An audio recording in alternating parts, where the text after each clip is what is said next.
കളത്തിങ്ങലിൽ വൈകുന്നേരം. കുഞ്ഞിന് വയ്യാത്തത് കൊണ്ട് തന്നെ അവനെ താഴെയുള്ള ഗസ്റ്റ് റൂമിലേക്ക് മാറ്റിയിരുന്നു.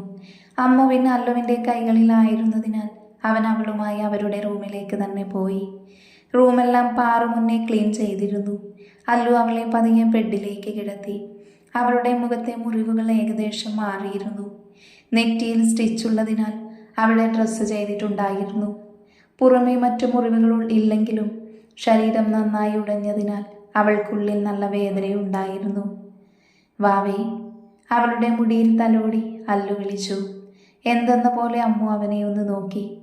നമുക്കൊന്ന് ഫ്രഷാകാം കണ്ണാ, എൻ്റെ കുഞ്ഞ് ഇത്ര ദിവസം ഒരുപോലെ കിടന്നതല്ലേ. അവൻ്റെ വാക്കുകളെ ശരിവെക്കും വിധം അവൾ തലയനക്കി. മോളിവിടെ ഇരിക്കേ, ഇച്ച ഇപ്പോൾ വരാം. അവളുടെ നെറ്റിയിൽ ചുംബിച്ചവൻ വാഷ്റൂമിലേക്ക് നടന്നു. ഹീറ്റർ ഓൺ ചെയ്തു. ഇളം ചൂടുവെള്ളം പകുതിയോളം ബാത്ടബിൽ നിറച്ചു. ഫ്ലോറിൽ നിന്നും കുറച്ചുയർന്നാണ് ബാത്ടബ് സെറ്റ് ചെയ്തിരിക്കുന്നത്. അവൻ കോർണർ ഭാഗത്തേക്ക് അമ്മ ഉപയോഗിക്കുന്ന ഷാമ്പു, ഷവർ ജെല്ല്, ബാത്റൂബ് തുടങ്ങിയ ആവശ്യമുള്ളതെല്ലാം എടുത്തു വെച്ചു. പിന്നെ തിരികെ റൂമിലേക്ക് പോയി കബോർഡ് തുറന്ന് അവൾക്ക് കംഫർട്ടായി തോന്നിയ ഫ്രോക്കും ഇന്നേഴ്സും എല്ലാം എടുത്ത് ബെഡിൽ വെച്ചു. ശേഷം അത്രമേൽ ശ്രദ്ധയോടെ അവളെ കൈകളിലേക്ക് കോരിയെടുത്തു. അവൻ്റെ ഓരോ പ്രവൃത്തിയും പ്രണയം നിറഞ്ഞ മനസ്സോടെ അവൾ നോക്കിക്കണ്ടു. അവൻ തന്നെയാണ് അമ്മുവിൻ്റെ ഡ്രസ്സ് ചേഞ്ച് ചെയ്തത്. മുടിയെല്ലാം ഹെയർ ബാൻഡ് കൊണ്ട് അഡ്ജസ്റ്റ് ചെയ്തു കൊടുത്തവൻ. ശേഷം ഓയിൽ ഉപയോഗിച്ച് വളരെ സൂക്ഷിച്ച് അവളുടെ ദേഹത്ത് മസാജ് ചെയ്തു. അവൾക്കും അതൊരാശ്വാസമായിരുന്നു. അപ്പോഴെല്ലാം അവനിൽ തെളിഞ്ഞു നിന്നത് തൻ്റെ പാതയോടുള്ള പ്രണയവും വാത്സല്യവും, തൻ്റെ പെണ്ണിനോടുള്ള വാത്സല്യമൊക്കെ ആയിരുന്നു. കുറച്ചു കഴിഞ്ഞപ്പോൾ തല നനയാത്ത വിധം അവൻ അവളെ ഡബ്ബിലേക്ക് ഇരുത്തി.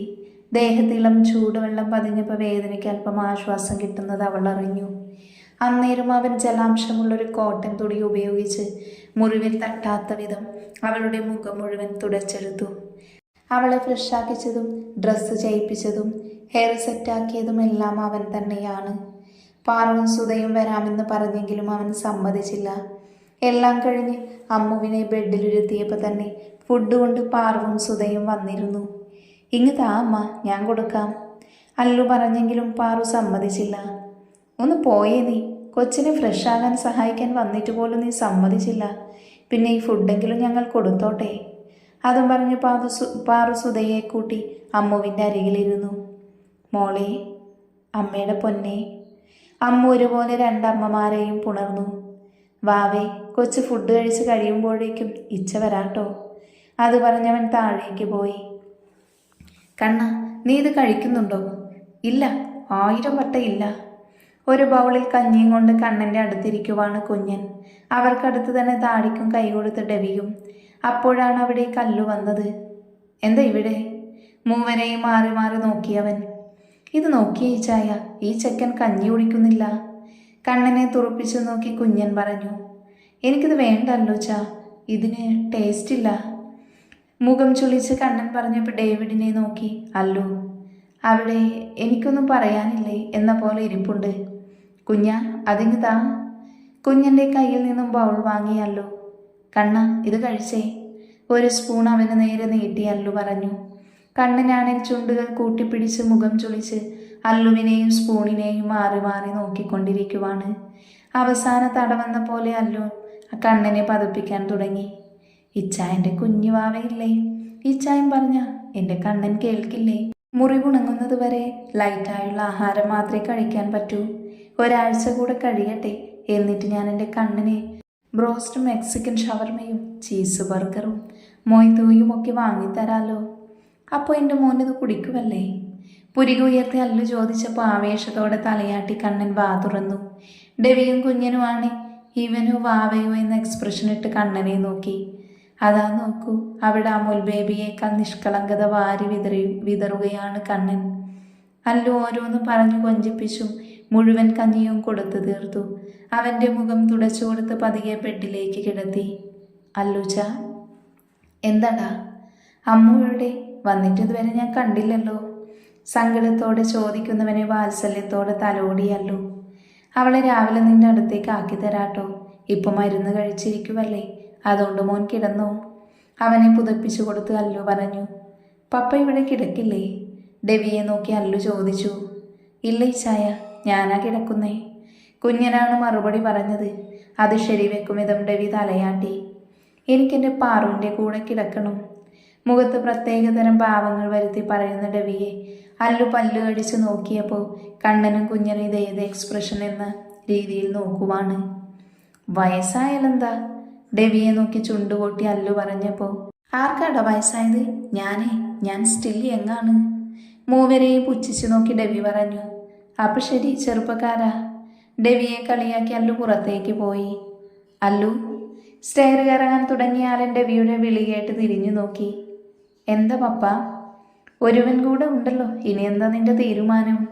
ഡേവിഡ് ചോദിച്ചത് മനസ്സിലായി എന്ന പോലെ അവൻ തലയനക്കി.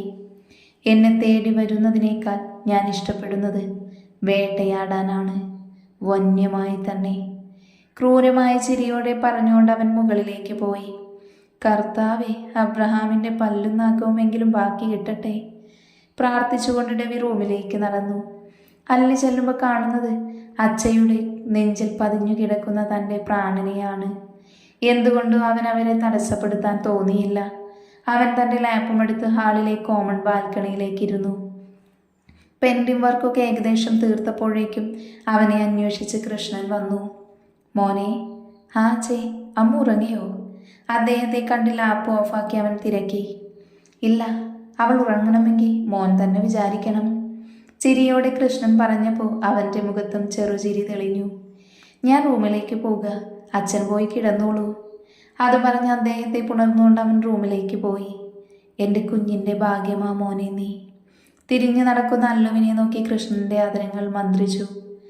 ബാൽക്കണിയിലേക്ക് നോക്കി കിടക്കുന്ന അമ്മുവിനെ കണ്ടാണ് അവൻ റൂമിലേക്ക് കയറിയത്.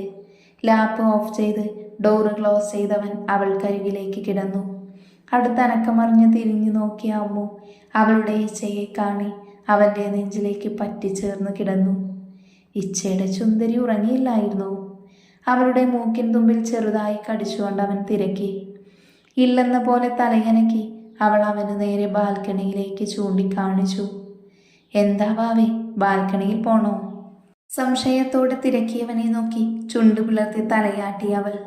അച്ചോടാ, നമുക്ക് പോവാട്ടോ. അതും പറഞ്ഞുകൊണ്ട് അവൻ എഴുന്നേറ്റു. കബോർഡ് തുറന്നൊരു സ്വെറ്ററും എടുത്തു, കൂടെ ഒരു ക്യാപ്പും. അവൾക്ക് സ്വെറ്റർ ഇട്ട് കൊടുത്ത് കൂടെ ക്യാപ്പും വെച്ചു. ഇല്ലെങ്കിൽ എൻ്റെ കൊച്ചിനെ തണുപ്പ് കൊണ്ട് അസുഖം വരും. അവനെ തന്നെ നോക്കിയിരിക്കുന്നവളുടെ ചുണ്ടിൽ അമർത്തി മുത്തി അവൻ. ഒരു ബ്ലാങ്കറ്റ് കൂടെ എടുത്ത് അവളുടെ കയ്യിൽ കൊടുത്ത ശേഷം അവളെ എടുത്തുകൊണ്ട് അവൻ ബാൽക്കണിയിലേക്ക് നടന്നു. അമ്മുവിന് ബാൽക്കണിയിൽ കിടക്കാനാണ് കൂടുതൽ ഇഷ്ടം. അതുകൊണ്ട് തന്നെ അവൻ അവിടെ ഒരു സ്ലീപ്പിംഗ് ടൈപ്പ് ബെഡ് അറേഞ്ച് ചെയ്തിരുന്നു. അവൻ അവളുമായി അതിലേക്കിരുന്നു. ഇരുവരെയും ബ്ലാങ്കറ്റ് കൊണ്ട് മൂടി. ഇനി എൻ്റെ കൊച്ചുറങ്ങിക്കോ. അവളുടെ കുഞ്ഞുമുഖത്ത് നിറയെ ചുംബനങ്ങൾ നൽകി അവൻ പതിയെ അവളെ തഴുകിയുറക്കി. മരുന്നിൻ്റെ ക്ഷീണവും ബാൽക്കണിയിലെ ചെറിയ തണുപ്പും തൻ്റെ ഇച്ഛയുടെ വാത്സല്യ തലോടലുമേറ്റ് അമ്മുവിൻ്റെ മിഴികൾ പതിയെ അടഞ്ഞു. അവളെ പൊതിഞ്ഞു പിടിച്ചുകൊണ്ട് അവനും ഉറക്കത്തിലേക്ക് വഴുതി വീണിരുന്നു. രാത്രിയിൽ നെഞ്ചിൽ നനവ് പോലെ തോന്നിയാണ് അല്ലു കണ്ണു ചിമ്മി തുറന്നത്. കരഞ്ഞു കലങ്ങിയ മിഴികളുമായി തന്നെ നോക്കി കിടക്കുന്നവളെ ഞെട്ടലോടെ നോക്കിയവൻ. എന്തടാ, വയ്യേ വാവേ? അവളുടെ മുഖം കൈക്കുമ്പിളിൽ ഒതുക്കി അവൻ ആകുലതയോടെ തിരക്കി. അല്ല എന്ന രീതിയിൽ അവൾ തലയനക്കി. പിന്നെന്തിനാ പൊന്ന ഈ കണ്ണു നിറഞ്ഞേ? അവൻ്റെ ചോദ്യത്തിന് എന്തൊക്കെയോ പറയാൻ ശ്രമിച്ചു അമ്മു. അവളെ തന്നെ നോക്കിയിരുന്നവൻ്റെ മുഖത്ത് ചെറുപുഞ്ചിരി തെളിഞ്ഞു. എൻ്റെ പൊന്നുമോളെ, നിന്റെ പൂപ്പിക്ക് കുഴപ്പമൊന്നുമില്ല. കുറച്ച് ദിവസങ്ങൾ നമ്മൾ ആരും ഇവിടെ ഇല്ലായിരുന്നല്ലോ. അപ്പോൾ പൂപ്പിയാകെ ഒറ്റപ്പെട്ട പോലെ ആയിരുന്നു. എനിക്കും നിങ്ങൾ ഈ അവസ്ഥയിലായിരിക്കെ അവനെ കൂടുതൽ ശ്രദ്ധിക്കാൻ പറ്റിയില്ല.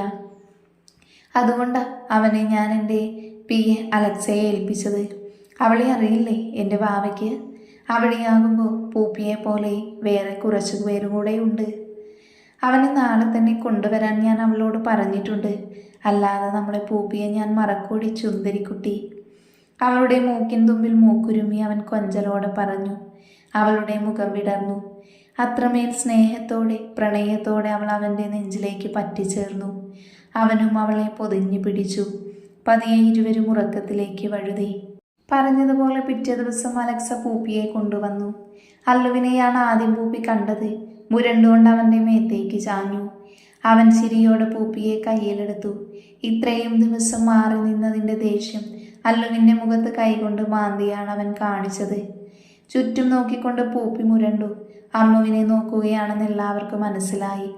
അതേസമയം തന്നെയാണ് അമ്മു മുകളിൽ നിന്നും താഴേക്ക് ഇറങ്ങി വന്നത്. അമ്മുവിനെ കാണെ പൂപ്പി ശബ്ദമുണ്ടാക്കി അല്ലുവിൻ്റെ കയ്യിൽ നിന്നും കുതറി. അമ്മു സ്റ്റെപ്പിറങ്ങി അല്ലുവിൻ്റെ അടുത്തേക്ക് വന്നു. പൂപ്പി അവളുടെ കയ്യിലേക്ക് ചാടി. സ്നേഹത്തോടെ അവളും അതിനെ പൊതിഞ്ഞു പിടിച്ചു. പൂപ്പി തൻ്റെ പരാതികളും പരിഭവങ്ങളും മുരൾച്ചയിലൂടെ അവളോട് പറയാൻ ശ്രമിക്കുമ്പോൾ കണ്ടിരുന്നവർ ചിരിയോടെ അത് നോക്കി നിന്നു. പൂപ്പി ശബ്ദമുണ്ടാക്കിയിട്ടും അമ്മു തിരിച്ചൊന്നും പറയാത്തതിനാൽ അവൻ ശബ്ദമുണ്ടാക്കുന്നത് നിർത്തി. അമ്മുവിനെയും അല്ലുവിനെയും മാറി മാറി നോക്കി.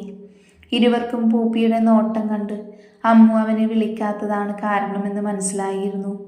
അമ്മുവിനെന്തോ വല്ലാത്ത വിഷമം തോന്നി അന്നേരം.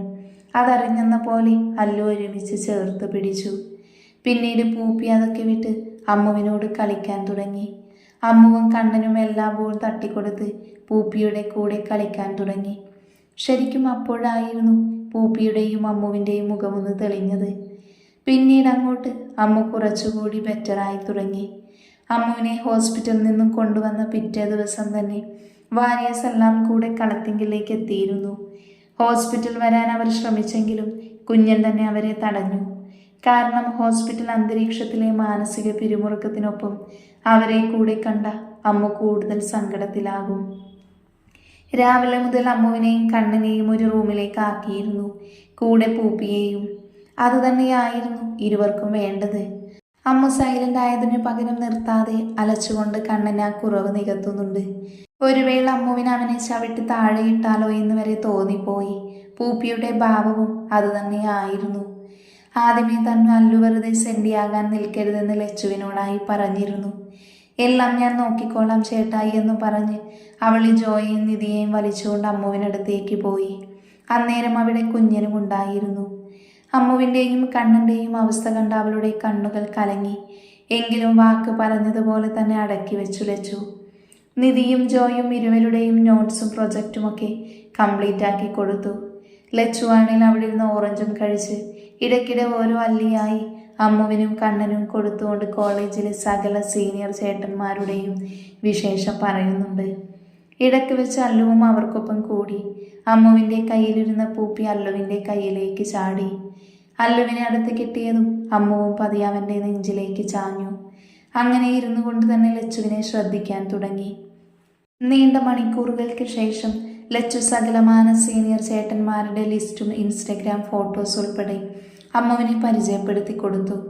അവളാകട്ടെ എല്ലാം ശ്രദ്ധയോടെ തന്നെ കേൾക്കുന്നുണ്ട്. ഇടയ്ക്കിടെ അല്ലു അവളെ കൂർപ്പിച്ചു നോക്കുമ്പോൾ ആരും ശ്രദ്ധിക്കാത്ത തരത്തിൽ അല്ലുവിൻ്റെ നെഞ്ചിൽ മുഖമർത്തിയ ശേഷം അവളുടെ പല്ലുകൾ പതിപ്പിക്കും. അതോടെ ചായൻ അങ്ങടങ്ങി. പൂപ്പി പിന്നെ വലിയ കാര്യമായി ലച്ചുവിനെ നോക്കിയിരിപ്പാണ്. ഏതു നേരത്താണോ എന്തോ ലച്ചുവിനെ നോക്കി അല്ലു ചിന്തിക്കാതിരുന്നില്ല. എന്നാൽ ഇപ്പുറത്ത് ലച്ചുവിനെ കലിപ്പിച്ച് നോക്കുവാണ് കുഞ്ഞൻ. ഉച്ചയൊക്കെ ആയപ്പോൾ ഫൈറ്റേഴ്സ് കുഞ്ഞൻ്റെ ഫ്രണ്ട്സും വന്നിരുന്നു. പിന്നെ അവിടെ ആകെപ്പാടെ അലപ്പും ബഹളവുമായിരുന്നു. എന്നിരുന്നാലും അല്ലുവിൻ്റെ കൈവിടാതെ മുറുക്കെ പിടിച്ചിരുന്നു അമ്മു. വൈകിട്ടോടെ എല്ലാവരും പോയി. വാരിയേഴ്സ് എല്ലാ ദിവസവും വൈകുന്നേരം കളത്തിങ്കിൽ വന്നിട്ടേ പോകൂ. ഇടയ്ക്കിടെ ഫൈറ്റേഴ്സും. ദിവസങ്ങൾ കടന്നുപോയി. ഇപ്പോൾ 2 മാസത്തോളമായി ഇരുവരും കോളേജിൽ പോയിട്ട്. അമ്മുവിനെ അല്ലൊരു കുഞ്ഞിനെ പോലെയാണ് നോക്കുന്നത്. അവളുടെ എല്ലാ കാര്യങ്ങളും അവൻ തന്നെയാണ് ചെയ്യുന്നത്. മറ്റാരെയും അവൻ സമ്മതിക്കാറില്ല എന്നതാണ് സത്യം. പലവുര അവൻ്റെ ശാന്തമായ എന്നാൽ വന്യമായ പ്രണയം അവൾ അറിഞ്ഞു. അവനെന്ന പ്രണയമഴയിൽ നനഞ്ഞു കുളിച്ചവൾ. ആ സമയത്തെല്ലാം ഓഫീസ് കാര്യങ്ങൾ കൈകാര്യം ചെയ്യുന്നത് ഡേവിഡ് ആയിരുന്നു. ഓൺലൈനായി അല്ലുവും സഹായിക്കും. അല്ലുവിൻ്റെ സാന്നിധ്യം കൊണ്ട് ഡോക്ടർ പറഞ്ഞതുപോലെ അമ്മു ഡിപ്രഷൻ സ്റ്റേജിൽ നിന്നും പുറത്തു കടന്നു. ഒപ്പം ശബ്ദം പഴയതുപോലെ കിട്ടാൻ വേണ്ടി ട്രീറ്റ്മെൻറ്റും തുടങ്ങി. മുറിവുകളെല്ലാം മാറി കണ്ണൻ കോളേജിലേക്ക് പോകാൻ തുടങ്ങി. അമ്മ കുറച്ച് ദിവസങ്ങൾ കൂടി അവളുടെ ഇച്ഛയ്ക്കൊപ്പം നിന്നിട്ട് കോളേജിൽ പോയി തുടങ്ങിയത്. ജോണിൻ്റെ അവസ്ഥ കണ്ടറിഞ്ഞതിനാൽ അവൻ്റെ കൂടെയുള്ളവർ ഇപ്പോൾ കോളേജിൽ പ്രശ്നമൊന്നും ഉണ്ടാക്കാറില്ല. ആദ്യം അമ്മുവിന് കോളേജിൽ പോകാൻ ബുദ്ധിമുട്ട് തോന്നിയെങ്കിലും പിന്നെ അതൊക്കെ മാറി.